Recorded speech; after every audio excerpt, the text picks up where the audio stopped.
오늘 성경 말씀은 디모데전서 5장 1절에서 16절 말씀입니다. 한 절씩 교독하겠습니다. 늙은이를 꾸짖지 말고 권하되 아버지에게 하듯 하며 젊은이에게는 형제에게 하듯 하고 늙은 여자에게는 어머니에게 하듯 하며 젊은 여자에게는 온전히 깨끗함으로 자매에게 하듯 하라. 창가부인 과부를 존대하라. 만일 어떤 과부에게 자녀나 손자들이 있거든 그들로 먼저 가서 자기 집에서 효를 행하여 부모에게 보답하기를 배우게 하라. 이것이 하나님 앞에 받으실 만한 것이니라. 창가부로서 외로운 자는 하나님께 소망을 두어 주야로 항상 간구와 기도를 하거니와 향락을 좋아하는 자는 살았으나 죽었느니라. 내가 또한 이것을 명하여 그들로 책망을 받을 것이 없게 하라. 누구든지 자기 친족 특히 자기 가족을 돌보지 아니하면 믿음을 배반한 자요 불신자보다 더 악한 자니라. 과부로 명부에 올릴 자는 남편이 60이 덜 되지 아니하고 과부로 명부에 올릴 자는 나이가 60이 덜 되지 아니하고 한 남편의 아내였던 자로서 선한 행실에 증거가 있어 혹은 자녀를 양육하며 혹은 나그네를 대접하며 혹은 성도들의 발을 씻으며 혹은 환난 당한 자들을 구제하며 혹은 모든 선한 일을 행한 자라야 할 것이요. 젊은 과부는 올리지 말지니 이는 정욕으로 그리스도를 배반할 때 시집가고자 함이니 처음 믿음을 저버렸으므로 정죄를 받느니라. 또 그들은 게으름을 익혀 집집으로 돌아다니고 게으를 뿐 아니라 쓸데없는 말을 하며 일을 만들며 마땅히 아니할 말을 하나니 그러므로 젊은이는 시집가서 아이를 낳고 집을 다스리고 대적에게 비방할 기회를 조금도 주지 말기를 원하노라. 이미 사탄에게 돌아간 자들도 있도다. 만일 믿는 여자에게 과부 친척이 있거든 자기가 도와주고 교회가 짐지지 않게 하라. 이는 참 과부를 도와주게 하려 함이라. 아멘. 오늘의 제목은 성도를 대하는 태도라는 제목으로 말씀을 나누려고 합니다. 하느님은 바울을 통해 이제 에베소에서 목회하는 디모데에게 목회 서신 디모데전서를 보내므로 디모데가 바른 목회를 할 수 있도록 인도해 가십니다. 오늘의 본문의 내용은 하나님의 말씀으로 에베소 성도들을 인도하는 디모데에게 다양한 연령의 남녀 성도들을 어떻게 대할지를 가르쳐 줍니다. 특별히 남편과 사별한 이 형편이 어려운 여자 성도들을 교회가 어떻게 도와야 되는지를 구체적으로 가르쳐주는 본문입니다. 에베소 교회는 현대교회 성도들이 다양한 성도들로 교회 공동체를 이루어가고 있듯이 당시 에베소 교회도 유대인과 이방인 출신의 성도들이 교회 공동체를 함께 이루며 특히 또 항구 도시의 특성상 다양한 언어와 민족의 배경을 가진 성도들이 교회 공동체를 이루고 있는 교회이기에 목회자 디모데가 어떤 태도로 이런 다양한 성도들을 대해야 한다라는 것을 바울은 가르쳐 주는 것이기 때문에 이 가르침은 매우 중요한 가르침이라고 할 수 있습니다. 먼저 바울은 디모데에게 늙은 성도들을 가르칠 때 나이 많은 성도들을 가르칠 때 꾸짖지 말고 권하라고 합니다. 마치 친아버지에게 권하듯이 가르치라고 하는 겁니다. 젊은 성도들에게는 형제를 대하듯이 하라고 합니다. 가끔 이렇게 극동방송이나 이런 거 다니면서 이렇게 설교하는 걸 들을 때 어떤 목사님 중에서는 굉장히 성도들을 좀 꾸짖듯이 설교하는 그런 설교들을 들은 적이 있어요. 막 이렇게 야단치는 그 방송에서도 그 정도면 뭐 평소에는 어떨까 그런 생각도 좀 해볼 정도로 막 야단치시는데 하나님의 말씀을 잘 듣지 못하고 따라오지 못하고 순종하는 것을 보면 이제 목회자가 좀 답답하죠. 답답하니까 자녀들이 왜 잘 못 따라오고 이러면 답답하고 하니까 아버지가 자녀들 막 이렇게 화를 내면서 꾸짖기도 하고 좀 그렇죠. 그래서 그런 성도들을 사랑하는 마음으로 하시겠지만 어쨌든 그 답답한 마음으로 하겠지만 하나님은 그렇게 하지 말라는 거예요. 그렇게 꾸짖듯이 대하지 말라는 거예요. 나이 든 성도들. 나이 들어 성도가 되었으면 이제 뭡니까?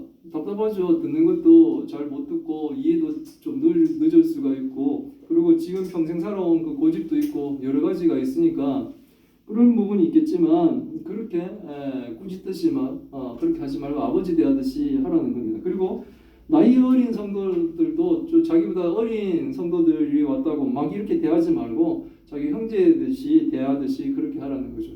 그게 이제 형제간에 우애가 나쁜 사람도 있죠. 그런 사람 말고 굉장히 우애가 좋은 형제들 예를 든 거예요. 그러니까 우리 집은 형제들이 우애가 나쁜데 막대할까 그게 아니고 이건 농담인데 아무도 안 웃어요. 그래서 우애 좋은 형제들인 것처럼 해서 디모데가 젊은이들한테도 그렇게 형제 대하듯이 하라는 거예요. 막 야단치고 막 이렇게 하지는 말라는 거죠. 특히 나이 또 든 여자 성도들에게는 어머니 대하듯이 하라고 합니다. 불효막심한 불효자가 어머니 대하듯이 하는 것이 아니라 효성 가득한 효자가 어머니 대하듯이 나이 든 여자 성도들을 대하라는 거예요. 그리고 중요한 것이 있는데 이것은 젊은 여자 성도들에게는 온전히 깨끗함으로 자매에게 하듯이 대해야 한다는 거예요. 이건 굉장히 좀 중요해요. 여러 가지 교회에 문제가 생길 때 보면 목회자의 이 성적인 타락이 되게 문제가 되고 있습니다. 목사가 음욕을 품고 여자 성도를 대하면 그런 죄가 없다는 거죠. 그런 죄가. 특히 에베소에 지금 사역하고 있는 디모데는 젊기 때문에 특히 디모데에게 이 말씀을 드렸는데 현대 교회도 마찬가지예요. 뭐 나이가 젊건 나이가 많건 적건 목사님이 젊은 여자 성도들을 대할 때는 온전히 깨끗함으로 자신의 누나나 여동생을 대하듯이 그렇게 대하라는 거예요. 오해도 못할 정도로 사람들이 오해도 못할 정도로 온전히 깨끗함으로 대해야 된다는 거예요. 성경은 이것을 주장하고 있습니다. 이 여러 사람들의 여러 연령층과 남녀들에 대해서 결국은 뭡니까? 하나님을 믿는 사람은 하나님을 믿는 그 성품으로 온유와 겸손하게 가르칠 때도 배우는 사람도 온유와 겸손으로 배워야 되고 가르치는 자도 온유와 겸손으로 가르치는 거예요. 교회는 뭡니까? 진리에 대해서 확고하게 대응을 하지만 그 자세는 온유와 겸손한 자세로 대응을 하는 거예요. 그것이 성도들이 세상을 살아가는 처세술이에요. 처세술. 온유와 겸손으로. 교회 안에서도 마찬가지고 목회자와 성도 간의 관계도 마찬가지고 지금 가르치는 것은 목회자와 성도 간의 관계를 했다면 성도 간의 관계도 마찬가지인 겁니다. 함부로 대하지 않는 거예요. 함부로. 내가 참 교만한 것은 성경의 지식을 좀 가지고 있다고 해서 되게 교만해지고 있는 모습들을 볼 수 있는데 그거는 정말 잘못 배운 거죠.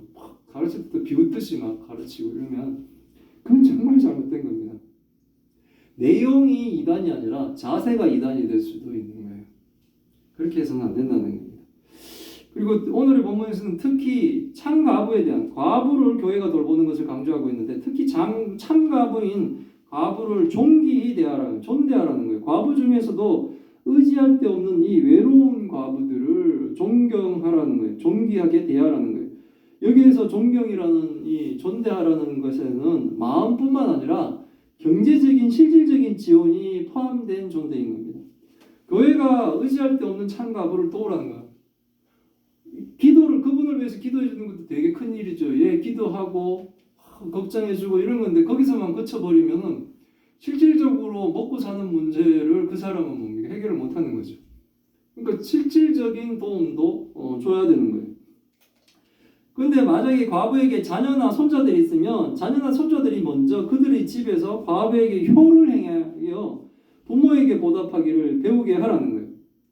이건 효는 동양적인 생각이라고 생각했는데 그렇지 않죠. 이게 이제 우리 유교 문화에서 강조했던 효라고 강조하는 것이 효인데 우리 쪽인 줄 알았는데 아니요. 저기 극동지 저기 이스라엘 쪽 그리고 또 뭡니까?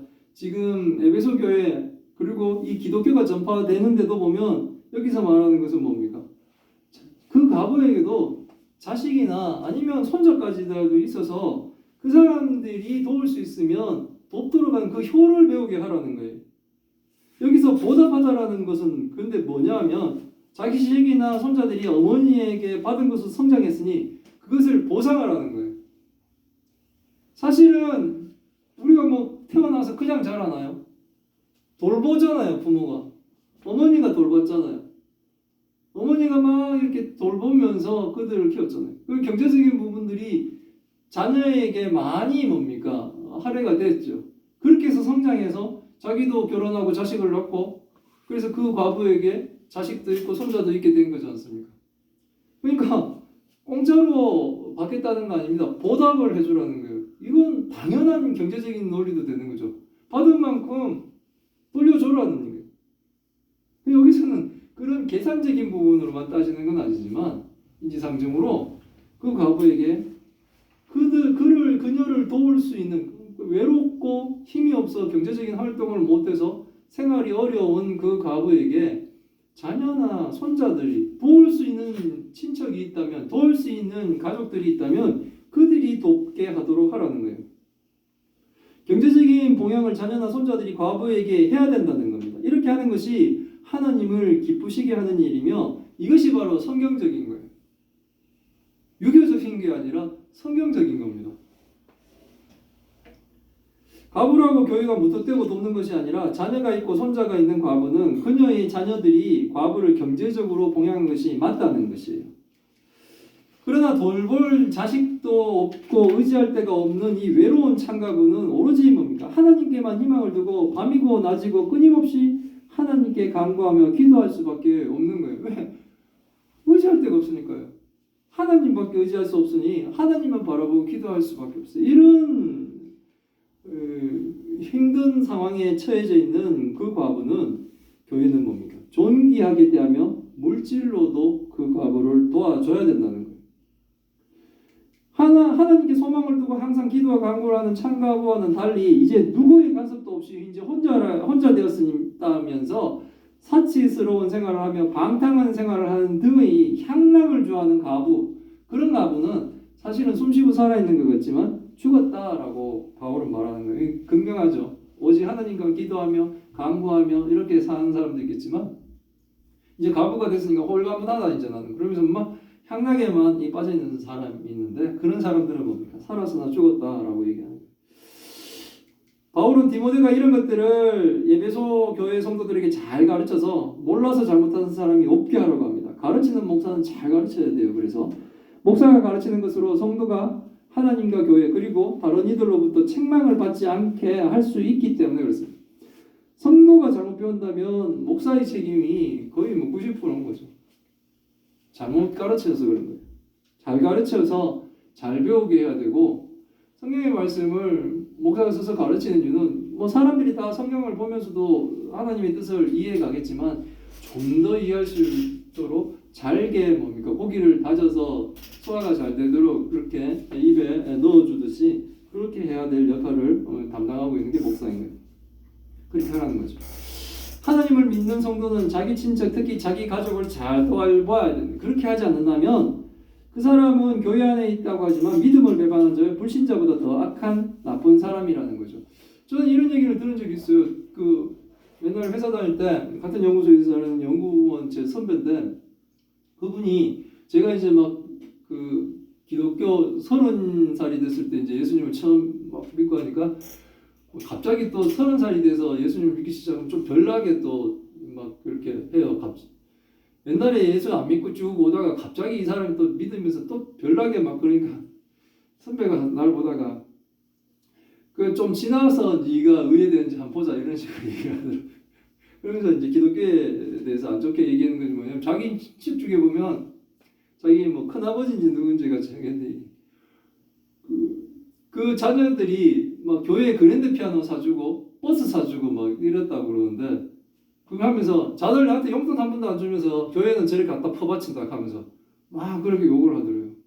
자들 나한테 명절에 과일박스 하나 딱 갖다 주고 그게 1년 내내 끝인데 교회는 저를 크게 쳐받다 바치고 그러더라. 그런 식으로 해서 그럼 가만히 좀 생각해 볼 필요가 있는 거예요. 지금 그 얘기를 하고 있는 겁니다. 믿는다고 자기는 교회 열심히 하고 있는데 자기 가족 힘든 사람이 있는데 전혀 돌보질 않는 거예요.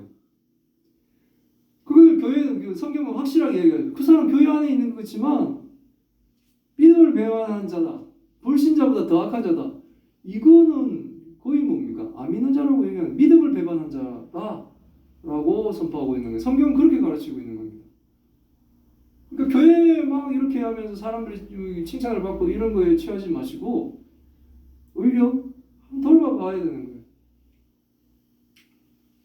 자기 친척 특히 자기 가족을 잘 돌보아야 되는 거예요. 또 교회가 도울 과부로 명부에 올릴 사람의 조건을 바울은 좀 가르쳐 줍니다. 나이가 60이 넘어야 하고 한 남편의 아내였던 자로서 선한 행실의 증거가 있어야 된다고 합니다. 다시 말하면 착한 일을 해서 칭찬을 받는 사람이어야 된다라고 얘기하고 있습니다. 예를 들면 어떤 착한 일이냐면 자녀를 잘 기르고 또 나그네를 대접하며 또 성도의 발을 시키, 이건 성도들을 위해 봉사한다는 거예요. 직접 막 발을 시켰다는 그런 의미가 아니고 잘 섬기고 혹은 화두한 당한 자를 도우며 이 선한 일에 삶을 바친 사람이 과부의 문부에 올릴 자격을 갖춘 사람이라는 거예요.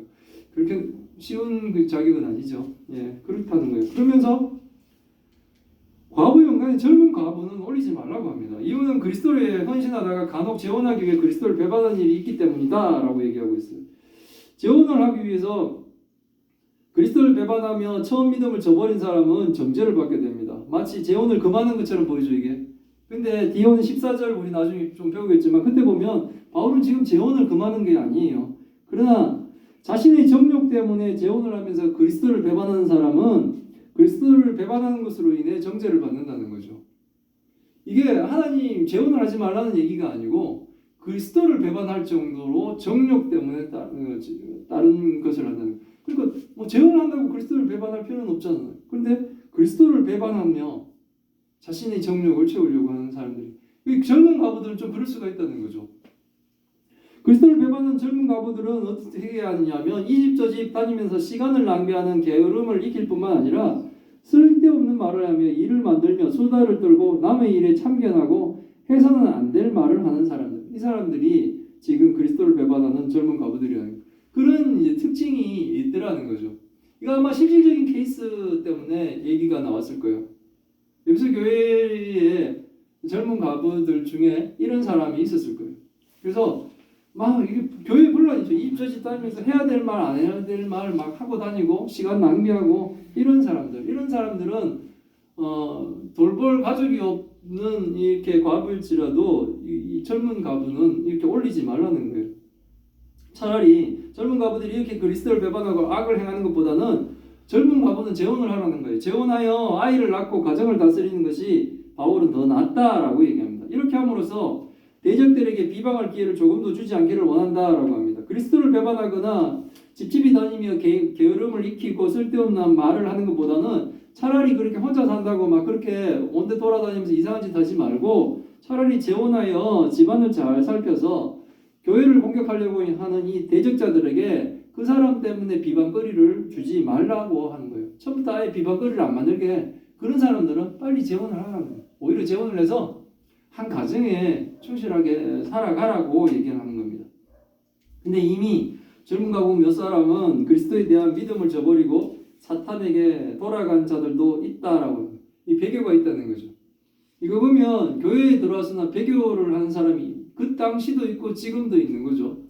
그러니까 우리가 섣불리 예수 그리스도 구원의 확신을, 저도 예수님을 처음 믿을 때 그걸 굉장히 강요받듯이 제가 마치 구원의 확신이 없으면 구원을 못 받은 것처럼 그런 게 있었어요. 그래서 내가 정말 믿는지 안 믿는지 확신도 못 하면서도 구원의 확신은 꼭 있어야 된다라는 이 강박을 느낄 만큼 그렇게 했던, 집요하게 집중하려고 했던 적이 있었습니다. 근데 그건 하나님 입장에서는 구원은 확실하죠. 하나님이 우리를 구원하시겠다고 택해버리시면 그 구원은 뭡니까? 취소되거나 물러지거나 이런 게 없어요. 하나님이 한번 잡으신 손은 끝까지 가버리니까. 근데 우리 입장에서 내가 하나님한테 확실하게 잡혔나는 나의 삶을 보면서 알아야 되는 거예요.